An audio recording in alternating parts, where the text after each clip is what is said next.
안녕하세요. 자, 오늘도 한 멤버분께서 댓글이 있어서 리뷰해 보도록 하겠습니다. 저는 초중고등학교 모두 강남 8학군에서 나왔습니다. 고등학교 모임에 가서 친구들과 이야기를 하다 보면 많은 관점을 배우고 도움이 되는 이야기를 많이 듣고 옵니다. 제 친구들 중에는 능력 있고 훌륭하신 아버지를 둔 친구들이 많은데 그중 유독 미국 사립 명문대에서 MBA를 하신 아버지들이 아들에게 MBA를 추천하고 권하는 것을 알게 되었습니다. MBA 너무 좋으니 너도 꼭 해라 라고 말이죠. 본인 자식에게 권할 정도면 얼마나 좋길래 그런 것인지 궁금하게 되었습니다. 사례로 보면 한 3케이스 정도 되는 것 같습니다. 자, 여기서 컷 해볼게요. 자, 일단 MBA 있잖아요. MBA 경영학 석사과정을 MBA라고 하죠. 근데 그 MBA가 한국인들한테 유독 인기가 많아요. 자, 왜 그런지 얘기를 해볼게요. 실제로 그 미국에서의 MBA와 한국인들이 생각하는 MBA랑 개념 자체가 달라요. 그래서 일단 제가 그 90년대에 봤던 한 한국 드라마를 얘기를 해드릴게요. 한국 드라마를 얘기를 해줄게요. 한국 드라마를 제가 90년대에 봤던 인상 깊은 드라마가 하나 있는데 그 회사의 임원들의 경영진의 세계를 그린 그 비즈니스를 다룬 그런 드라마였거든요. 근데 이 드라마에서 그 배경이 뭐냐면 그 미국에서 MBA를 갔다 온 사람이 주인공으로 나와요. 그래서 그 사람이 그 미국에 MBA를 딱 갔다 오자 갑자기 이제 억대 연봉을 받으면서 그 회사의 경영진이 돼가지고 회사를 경영하는 막 그런 이야기가 막 나와요. 근데 이게 전형적인 이제 한국인들이 생각하는 MBA입니다. 그래서 내가 이제 뭐 경제학과나 경영학과 학부를 나오고 미국에서 MBA를 딱 갔다 오면은 그 MBA라는 학벌 가지고 한국에 바로 와가지고 한국에 뭐 이제 뭐 상무나 전무 같은 그런 회사의 경영진 임원이 딱 돼가지고 회사를 막 경영하고 막 그런 이미지를 가지고 있는데 사실 그게 실제 세상이 그렇게 돌아가고 있지 않은데 이거 약간 K 판타지라고 보면 돼요. 그래서 이 한국 사람들이 K 판타지에 일단은 되게 빠져 있어요. 그래서 이 MBA를 나오면 하루아침에 이제 팔자가 고쳐진다라고 생각하고 뭔가 회사의 경영진으로 바로 올라갈 수 있는 뭐 이런 거다라고 막 생각하는데 그렇지 않아요. 전혀 그렇지 않습니다. 굉장히 현실을 오해고 그만큼 미국에 실제로 MBA 갔다 온 사람이 많이 없다는 거예요. 그러니까 드라마에서 너무 허구가 이렇게 많은 거예요. 아시겠죠? 그 드라마에서 보면 막 법대도 막 법정에서 변호사가 막 검사랑 막 이렇게 재판장징 하면서 막 이렇게 극적으로 진행되잖아요. 근데 실제 재판에 가보시면 알겠지만 그런 식으로 진행되지 않습니다. 서류를 다 끝내요. 말도 거의 안 합니다. 아시겠죠? 자, 그러니까 이 현실에서와 드라마에서의 각색은 다르다는 거예요. 그러니까 드라마는 대중을 대상으로 한 거예요. 대중이 이 전문 지식이 없는 대중들에게 이제 그럴싸한 이미지를 주고 그거 가지고 미 컨텐츠를 팔아먹는 거예요. 아시겠죠? 그러니까 MBA 관련해서 이렇게 막 미디어나 드라마에서 나온 멋진 모습을 기대하지 마시고요. 실제 저는 실리콘밸리에서 실제 MBA를 딴 사람들하고 같이 일을 하거든요. 그 MBA 따는 사람들이 어떤 사람들이 얘기를 해드릴게요.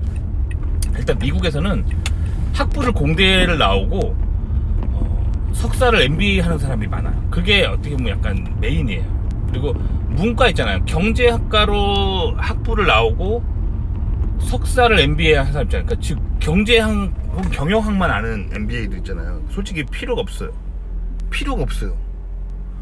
왜 그러냐면 실제로 MBA라는 과정 자체가 이제 경영에 필요한 그런 실무들을 석사 과정에서 이제 배우는 거거든요.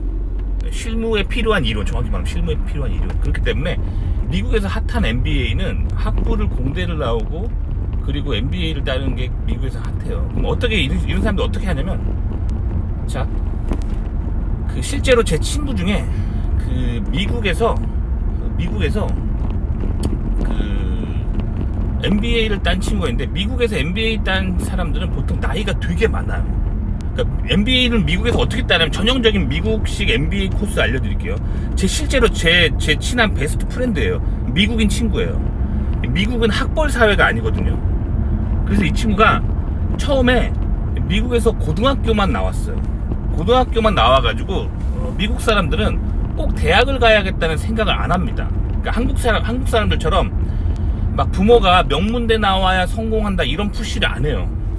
그냥 자기가 하고 싶은 인생을 살아가도록 부모가 자유롭게 허락을 합니다. 이게 이제 미국의 기독교적인 컬처 때문에 그런다 그랬죠. 그리고 한국은 부모가 막 특목고 보내고 명문대 보내려고 하고 푸시하는 게 이게 유교적 문화라고 했죠. 자, 그래서 미국은 기독교 문화이기 때문에 부모가 자녀의 인생을 푸시를 안 해요. 네 인생은 네가 스스로 해라. 그래서 고등학교 때까지는 그래도 부모가 좀 간섭을 합니다. 미국도 뭐 자녀들이 막 마약을 하거나 술 담배를 너무 하거나 청소년 때 혹은 막 너무 이렇게 문란한 삶을 살면 부모가 뭐라 그래요, 미국도. 근데 미국은 이제 성인이 되면 만 18세가 돼서 성인이 되면 그때부터 부모가 너도 이제 성인이니까 네 스스로의 인생을 네가 스스로 결정해라라고 이렇게 얘기합니다. 그 이유는 이게 성경적이기 때문이에요. 성경은 그 성인이 되면은 부모가 간섭하지 못하도록 성경은 그렇게 되어 있습니다. 그러니까 한국의 유교 시스템 나이가 다 먹었는데도 부모가 잔소리하는 거는 반성경적인 거예요. 아시겠죠? 그래서 그 제 친구가 고등학교를 마치자마자 그 신발 가게에서 점원으로 취업을 해가지고 신발을 팔았어요. 신발을 몇 년 팔다가 보니까 이제 세일즈를 좀 하게 된 거잖아요. 세일즈. 그래서 그 신발 가게에서 처음에는 이제 신발 가게에서 손님이 오면은 신발 찾아주고 발 몇 사이즈 몇이세요 하고 창고에서 꺼내주고 그런 신발 가게 그 신용카드 결제해주고 진짜 그 점원이었던 거예요. 그 점원 생활을 한 3년 하다 보니까 이 점장의 신뢰를 얻은 거예요. 그래가지고 점장한테 신뢰를 얻어가지고 이제 승진이 돼가지고 이제 부점장이 된 거죠. 그러다가 이제 점장이 이제 다른 더 큰 데로 승진해서 가버리면서 이 친구가 점장이 된 거예요. 스토어 매니저가 된 거예요. 스토어 매니저 생활을 한참 하다 보니까 그러면 어떻게 되냐면 이 매니저로서 이제 재고 관리랑 이런 거 있잖아요. 재고 관리, 원가, 이윤 계산 이런 거 있잖아요. 이런 거 막 하다 보니까 이제 기본적으로 매니저로서의 스토어 매니저로서의 어떤 경력이 생기게 되는 거죠. 이게 자기 이력이 되는 거예요. 그래서 이 친구가 결국에 어떻게 됐냐면 그 신발 가게 스토어 매니저나 이제 컴퓨터 노트북 파는 스마트폰 파는 전자제품 대리점 스토어 매니저나 똑같은 스토어 매니저예요. 그래서 그 경력으로 이제 전자제품 노트북이나 스마트폰 컴퓨터 파는 전자제품 스토어가 그 연봉이 더 센 거예요. 그래가지고 그 신발 가게 스토어 매니저였던 그 경력으로 이력서 써가지고 신발 가게에서 한 5년간 스토어 하다가 스토어 매니저가 됐고 그래서 재고 관리랑 본사와 커뮤니케이션 매출 계산 이런 거 다 잘한다. 그리고 점원 관리 이런 거 다 잘한다 해서 인터뷰 봐가지고 컴퓨터 회사 스토어 매니저가 된 거예요. 그러면 이제 미국은 이제 그 컴퓨터 회사가 있지만 저처럼 이제 컴퓨터 회사에서 컴퓨터 개발자 박사급도 있지만 제가 만든 그 컴퓨터를 누군가는 스토어에서 또 파는 거잖아요. 그쵸? 그런 식으로 스토어 매니저가 있는 거예요. 근데 그 친구가 스토어 매니저 출신인데 그렇게 하다 보니까 이제 컴퓨터 부품 같은 거 있잖아요. 그런 거에 달인이 된 거예요. 그래서 CPU 무슨 제품에는 약간 용산 전자상가 직원처럼 CPU 제품은 뭐에다는 메인보드 뭘 써야 되고 메모리는 그거는 보드가 몇 기가까지 서포트하고 이런 거 있잖아요. 이런 걸 빠삭하게 알게 되는 거. 스토어 매니저 하다 보면 알게 되겠죠. 그렇게 하다가 이 친구가 컴퓨터에 관심이 생긴 거예요. 그래가지고 야간에 전문대를 이제 전자공학과를 그 낮에는 그 스토어에서 일하고 퇴근하면 미국은 이제 파트타임 학생이라고 해가지고 이 퇴근하고 이제 파트타임으로 이렇게 학교를 다닐 수가 있어요. 그래서 직장 일찍 끝나고 에너지가 되니까 그런 사람 많아요. 그래가지고 그 본인이 그렇게 했던 이유는 본인이 이제 막상 전자제품 스토어에서 일하다 보니까 본사랑 막 얘기하다 보니까 이제 공대를 나와야지만 이 CPU의 클럭이나 이런 거에 정확한 이런 얘기를 할 수 있다는 걸 알게 돼가지고 그래서 전문대 야간으로 이렇게 계속 다니는 거예요. 그래서 전문대 야간을 다녀가지고 2년제 학사학위를 땄어요. 자, 그렇게 한 다음에 이제 미국은 학벌 사회가 아니거든요. 미국은 랭킹 1등 하는 학교 나왔냐, 랭킹 100등 하는 학교 나왔냐, 랭킹 200등 하는 학교 나왔냐, 그거를 안 따져요. 그냥 학사 학위, 석사 학위, 박사 학위, 이렇게 학위를 가지고 그 예를 들면 뭐 어떤 지금은 스토어 매니저는 고졸이면 할 수 있지만 그 지역 스토어를 총괄하는 뭐 그런 웨어하우스라고 하죠. 뭐랄까 그걸 뭐 도매 창고 그런 거를 총괄하려면 뭐 적어도 학사학위가 있어야 된다. 뭐 이런 경영경제학 쪽으로 뭐 학사학위가 있거나 아니면 전자공학 쪽으로 학사학위가 있어야 된다. 뭐 이런 회사마다 룰이 있어요. 이 친구가 그렇게 해가지고 전문대를 딴 다음에 전문대를 딴 전문 학사학위를 가지고 미국은 또 편입이 되게 잘 돼요. 그래서 4년제 학위를 또 편입을 한 거예요. 그래가지고 야간으로 또 낮에는 일하고 밤에는 또 이게 학교 다니면서 해가지고 4년제까지 딴 거예요. 아주 싸게 4년제를 딴 거죠. 이렇게 한 다음에 그 회사에다가 이제 나 전자공학 학위가 있으니까 그 똑같은 그 컴퓨터 회사잖아요. 거기서 그 엔지니어 직군으로 자기가 잡을 바꾸겠다고 한 거예요. 그러면 스토어 매니저보다 엔지니어 직군이 연봉이 훨씬 세요. 미국 엔지니어가 연봉 센 건 다 아시잖아요. 그러니까 그렇게 되면서 연봉이 거의 2배가 깡충 뛰는 거예요. 그러니까 밤에 퇴근해가지고 학비를 이렇게 쏟아 부어가지고 그 야간 전문대를 나오고 또 그 편입해가지고 야간 4년제를 간 게 다 효과가 있었던 거죠. 투자를 뽑아낸 거예요. 연봉이 이렇게 점프해가지고 2배로 뛰니까. 자, 그렇게 해가지고 이 친구 엔지니어가 된 거예요. 그렇게 해가지고 이번에는 그 컴퓨터 회사에서 컴퓨터 개발하는 그 엔지니어가 된 거예요. 전자공학 학위를 따가지고. 그렇게 해가지고 이 친구가 그렇게 엔지니어 생활 한 10년 정도 한 거예요. 그럼 엔지니어 생활 10년 정도 하면은 이제 그 엔지니어 쪽으로 매니저가 될 수 있거든요. 엔지니어링 매니저는 뭐냐면 이제 본인이 직접적으로 막 뭐 회로 설계라든가 그런 엔지니어링 업무를 하는 게 아니라 회로 설계자 한 막 10명 정도를 본인이 매니지하는 거죠. 근데 미국은 보통 생판 모르는 사람을 매니저로 앉히는 게 아니라 엔지니어 출신을 매니저로 앉혀요.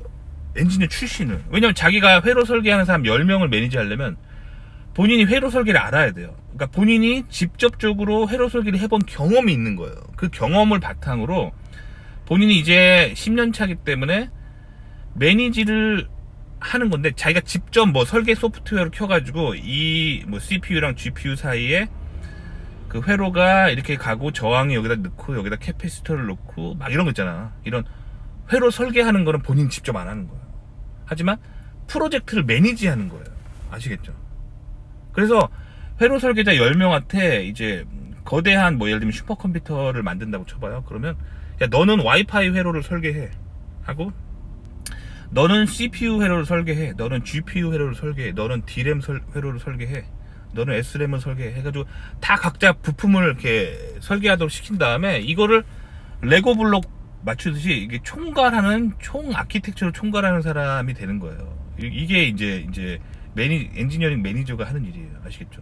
이렇게 하다 보면은 기술적으로만 매니지를 잘하면 된다고 생각했는데 이제 원가랑 서플라이 체인을 알아야 되는 거예요. 그래서 뭐 예를 들면 내가 와이파이 회로를 설계할 때 저걸 웨이퍼를 내가 뭐 예를 들면 설계할 때 설계자 인건비는 얼마고 웨이퍼 원가는 얼마고 그 웨이퍼를 뭐 예를 들면 대만에다가 생산 하청을 할지 뭐 한국에다가 생산 하청을 할지 그리고 뭐 그에 들어가는 반도체 소자 같은 거를 뭐 일본산을 쓸지 대만산을 쓸지 어떤 게 더 쌀지 뭐 이런 거는 이제부터 이제 비즈니스가 들어간단 말이에요.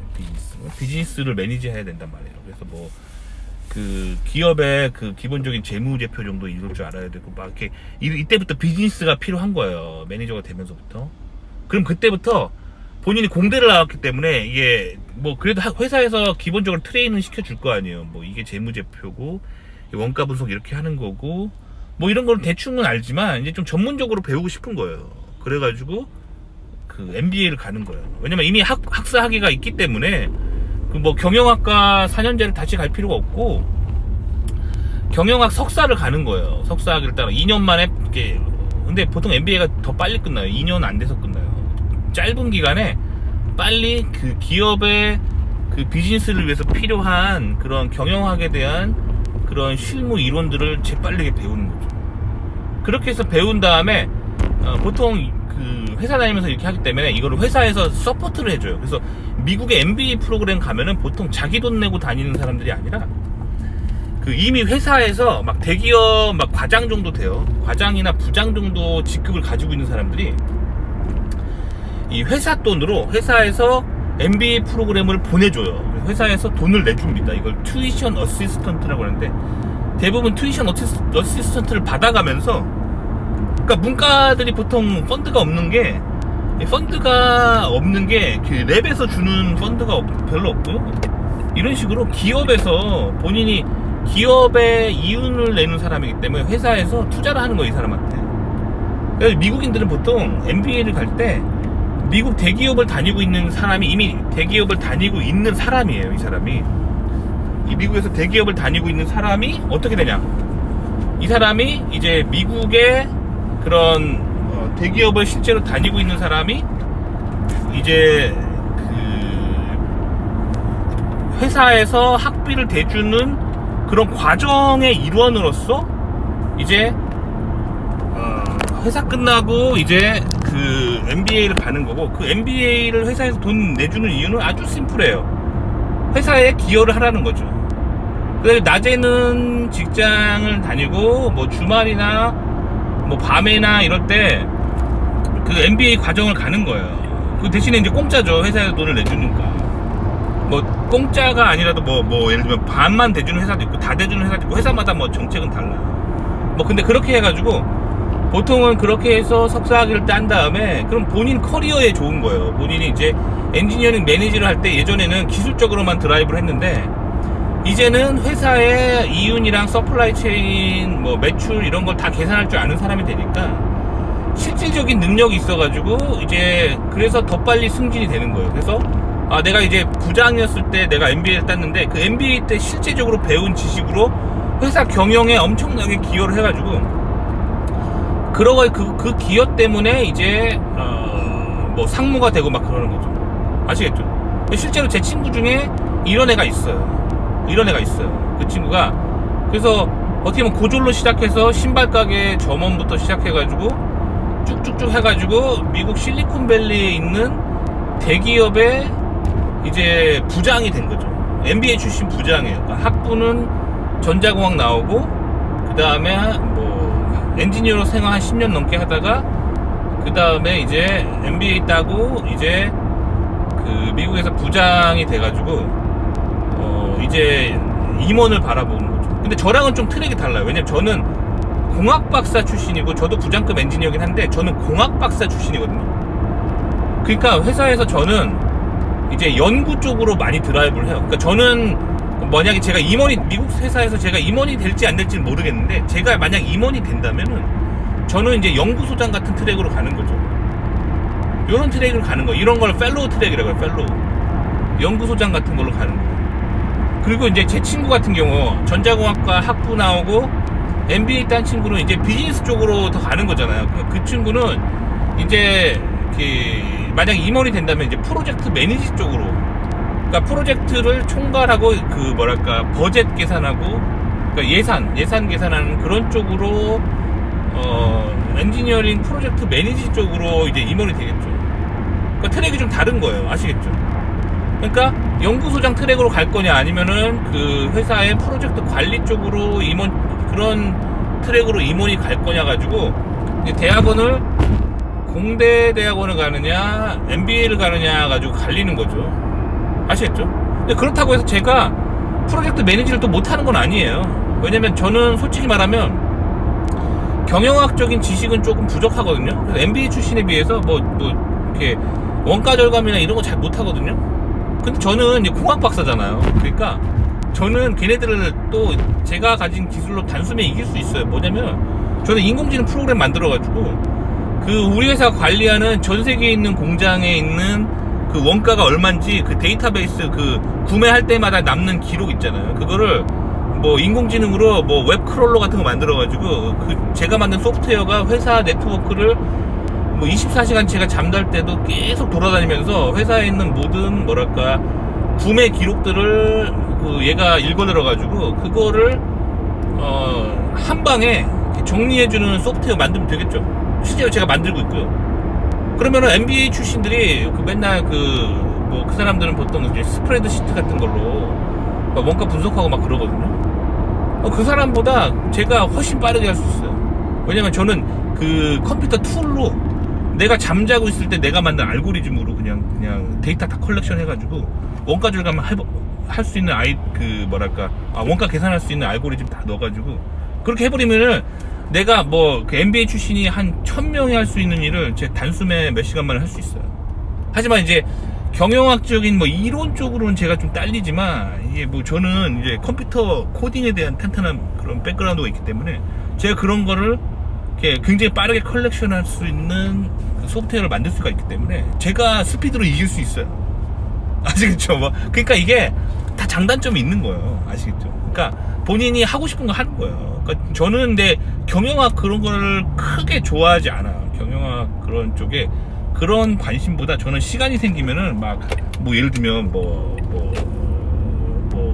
알고리즘 같은 거 그런 거 코딩하는 걸 되게 재밌어 하거든요. 저는 취미가 코딩이에요. 그래서 주말에 가끔 카페 같은 데 앉아가지고 스마트폰 앱도 만들고 그냥 재미로 그렇게 하거든요. 제 취미가 그런 거예요. 아시겠죠? 제 취미가 해킹하고 그런 거 있잖아요. 예를 들면 친구가 안 쓰는 한 10년 전에 나온 안 쓰는 게임기가 있대요. 버린대요. 나 줘 해가지고 거기다가 그 소프트웨어 다 크랙 해가지고 거기다가 리눅스 깔아가지고 나만의 서버 만들고 이런 재밌는 장난하는 거 좋아하거든요. 그러니까 저는 좀 이제 엔지니어링 쪽으로 좋아하는 거죠. 아시겠죠? 그러니까 저는 그 비즈니스 이런 거에 관심이 없어요. 그런 거보다 이제 내가 엔지니어로서 뭔가 이렇게 하는 거에 관심이 있어요. 근데 그렇다고 해서 제가 경영을 안 하는 게 아니에요. 왜냐면 전 세계에 있는 제가 관리하는 서플라이 체인한테 너는 뭐 연구해라. 그러니까 연구를 드라이브하는 연구 쪽으로 제가 이제 매니지를 하는 거죠.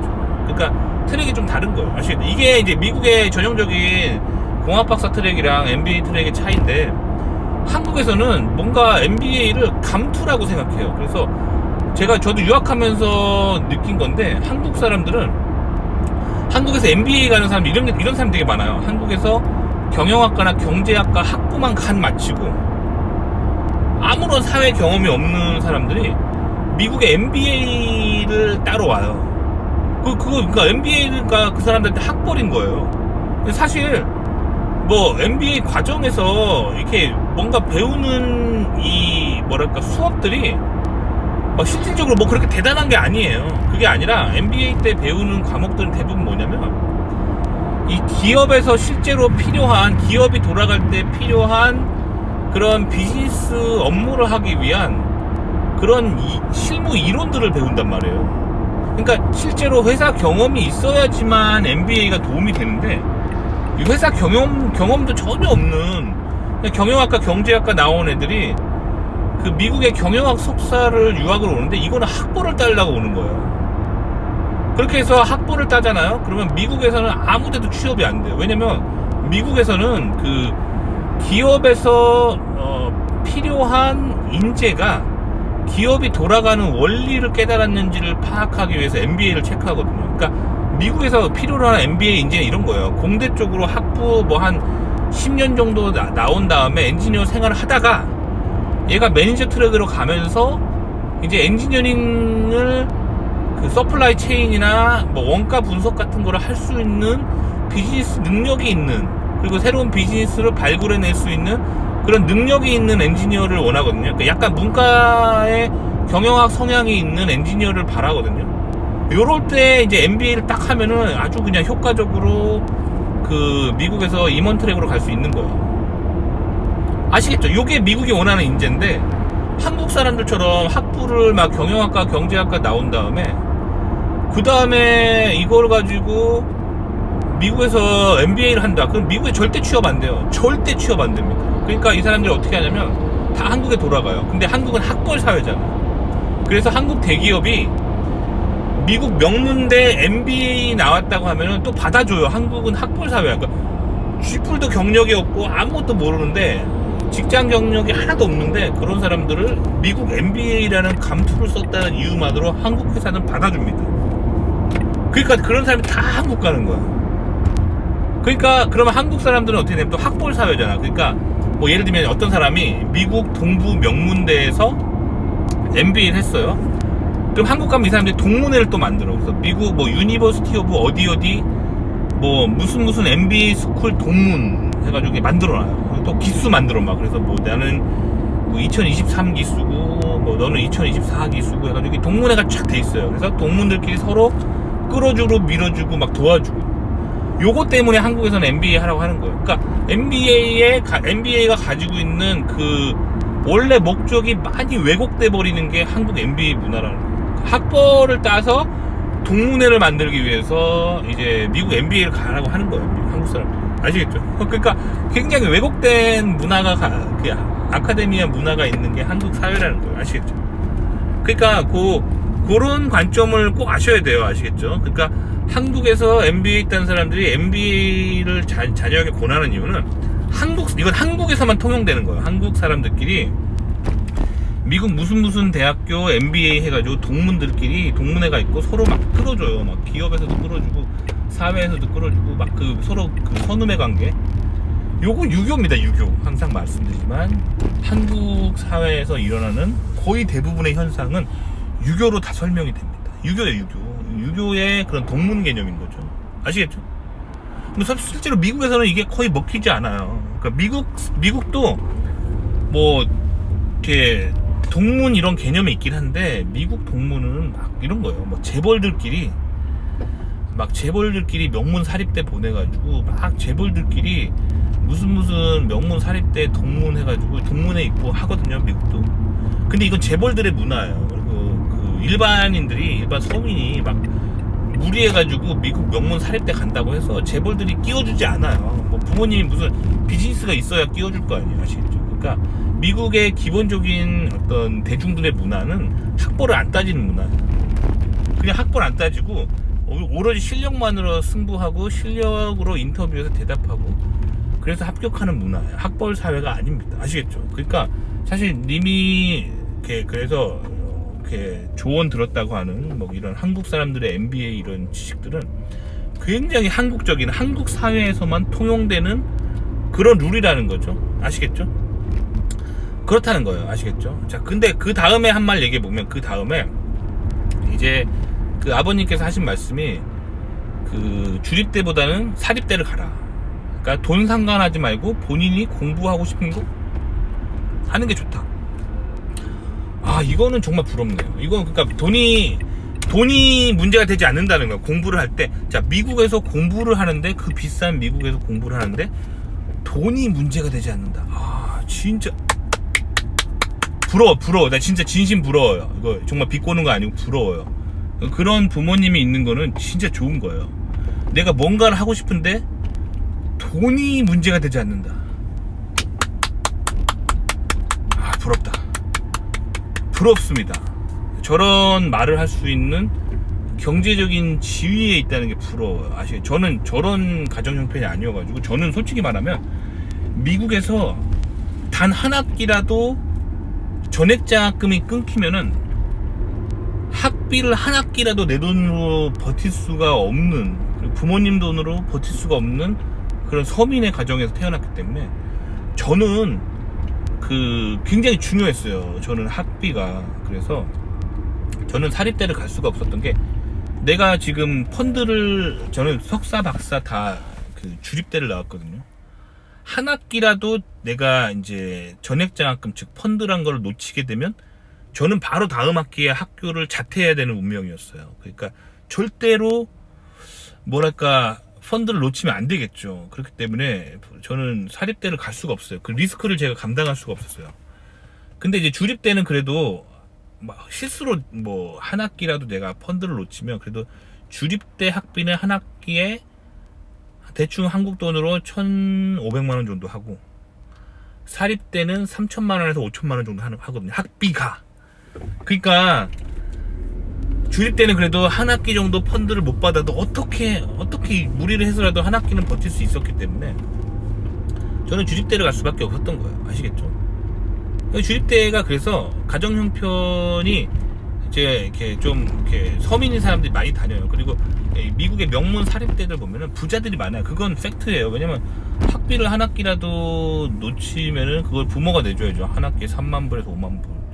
그리고 학부 같은 경우는 외국인들한테 장학금이 거의 없어요. 그러니까 이 돈 생각 안 하고 학비 신경 안 쓰고 가는 것이 맞다고 말할 수 있는 이런 아버님을 둔 사람들이 정말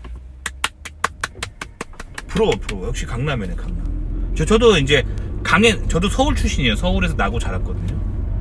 근데 저도 서울을 한가운데를 한강이 지나잖아요. 강의 북쪽에 살지 않았고 강의 남쪽에서 태어나서 한평생 살았어요.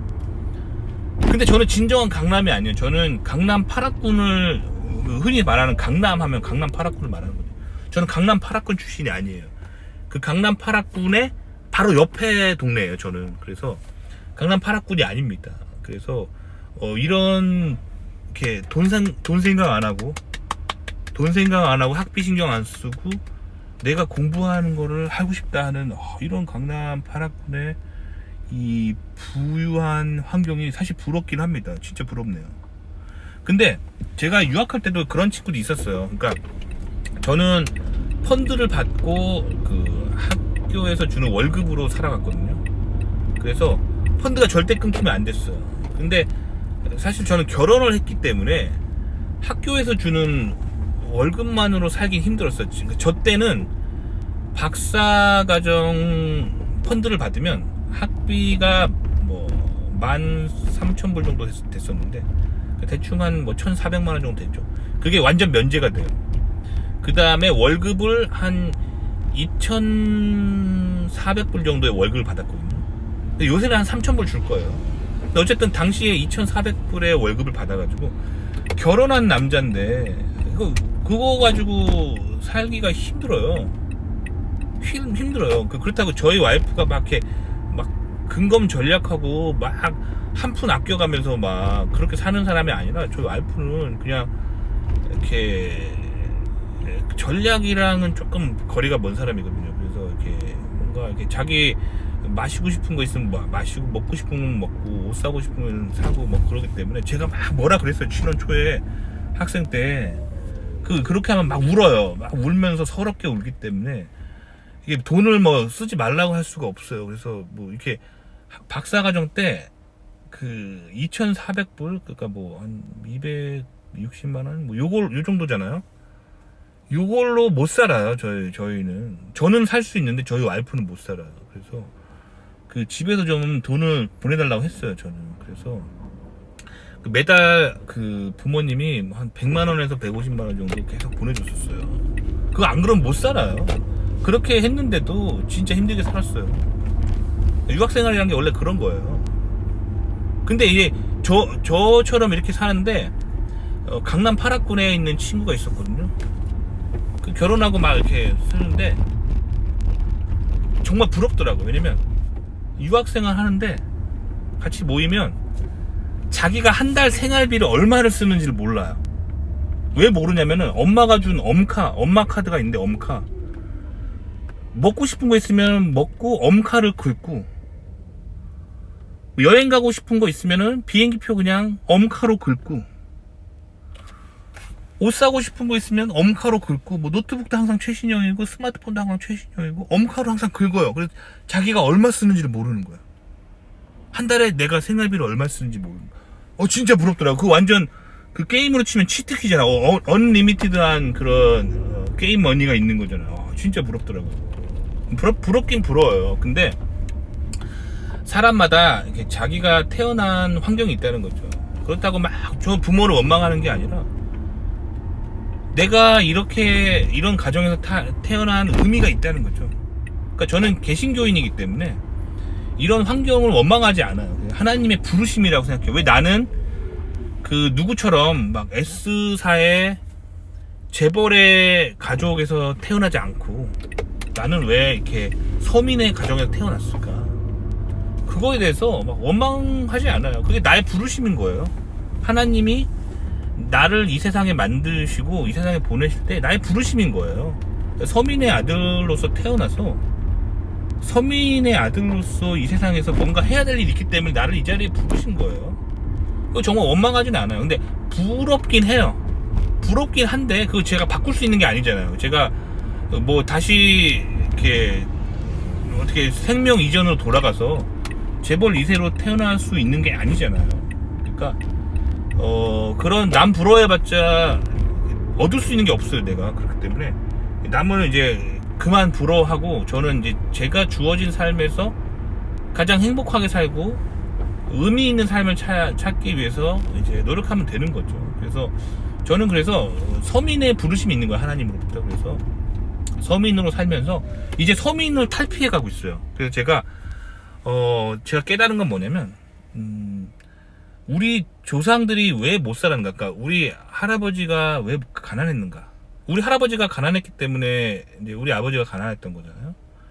그거를 제가 이제 깨달아 가고 있어요. 우리 할아버지는 왜 가난했냐면 우리 할아버지는 성경 말씀대로 살지 않았기 때문이에요. 우리 할아버지는 성경 말씀대로 살지 않았어요. 우리 할아버지는 그렇기 때문에 가난해졌던 거예요. 우리 할아버지가 가난했던 이유는 그 좌성향으로 살았기 때문이에요. 그 유교 민족주의가 주는 좌성향을 가지고 살았기 때문에 우리 할아버지가 가난했던 거예요. 아시겠죠? 그래서 제가 좌파에 빠지지 않으려고 굉장히 노력합니다. 아시겠죠? 우리 아버지도 교회를 다니지만 이 유교의 민족주의적인 성향 있잖아요. 유교의 그 민족주의적인 좌성향을 한국인이기 때문에 이게 유교가 주는 인본주의적인 그런 좌성향이 있어요. 요거에 빠져 계시거든요. 그러니까 큰 부자가 못 됐던 거예요. 근데 저는 이제 저 때부터 이제 성경을 열심히 믿고 이제 좌파에 빠지지 않으려고 굉장히 노력했거든요. 그러니까 제 삶이 굉장히 번창하고 돈을 많이 벌고 있어요. 그리고 제 통장에 돈이 계속 쌓이고 있습니다. 그러니까 제 대 때부터는 서민을 탈출한다고 보면 되죠. 그래서 제 아들도 아들이 이제 대학 갈 때쯤 되면 저도 저런 아버지가 되지 않을까. 그 님이 말하는 강남 8학군의 아버지가 되지 않을까. 아들에게 돈 생각하지 말고 네가 하고 싶은 거를 할 수 있어야 된다라는 말을 할 수 있는 사람 되지 않을까 싶어요. 근데 결국에는 제가 생각하게 되는 이 가난을 탈출하는 최고의 방법은 성경적으로 사는 거예요. 성경적으로 살면 절대 가난해질 수가 없습니다. 성경은 기본적으로 인간이 행복하고 성공할 수 있는 방법에 대해서 가르쳐주고 있어요. 인간이 가난해지는 이유는 잘못된 것을 믿기 때문이에요. 그러니까 칼 마르크스 같은 좌파 종북 사상을 믿게 되니까 가난해지는 겁니다. 아시겠죠? 그래요. 어쨌든 그래서 저도 이제 서민을 탈출해 가고 있다는 거예요. 어쨌든 근데 하지만 아직도 부럽긴 해요. 돈 생각하지 말고 사립대 가라. 이런 부모님 부럽네요. 자, 그 다음에 그래서 석사 MBA 코스 요건 얘기 안 해. 이미 얘기했잖아요. 그죠? 석사 MBA 코스에 대해서는 공학 석사 MBA 코스 좋아요. 근데 공학 있잖아요. 미국 공학 공대를 학부를 나온 다음에 그 학부 마치고 그거 가지고 미국 대기업에 취업을 해야 돼요. 근데 외국인은 또 이게 안 되거든요. 한국인 같은 외국인들은 이 학부만 가지고는 미국 취업이 잘 안 돼요. 미국 시민권자도 학부 출신 셌는데, 그러니까 미국에 석사 정도 나오고 공학 석사 정도 나오고 미국 대기업에 취업을 해요. 한 10년 정도 일하면은 이제 매니저가 되거든요. 매니저가 됐을 때 그때 이제 회사에서 주는 돈으로 MBA 가는 거예요. 아시겠죠? 그래서 회사에서 매니저가 되는 트랙을 타면서 회사에서 경영 실무를 배우면서 MBA 그 학교에서 배우는 실무 이론을 배우면서 그 학교에서 배우는 실무 이론과 실질적으로 내가 비즈니스 하면서 결제하는 그 비즈니스와 접목했을 때 시너지가 나는 거지. 이 한국 사람들이 생각하는 판타지처럼 막 미국에서 명문 석사를 나오면 인생이 잘 풀릴 거라 하는 거는 전혀 미국적인 생각이 아니에요. 미국에서 그러다 망합니다.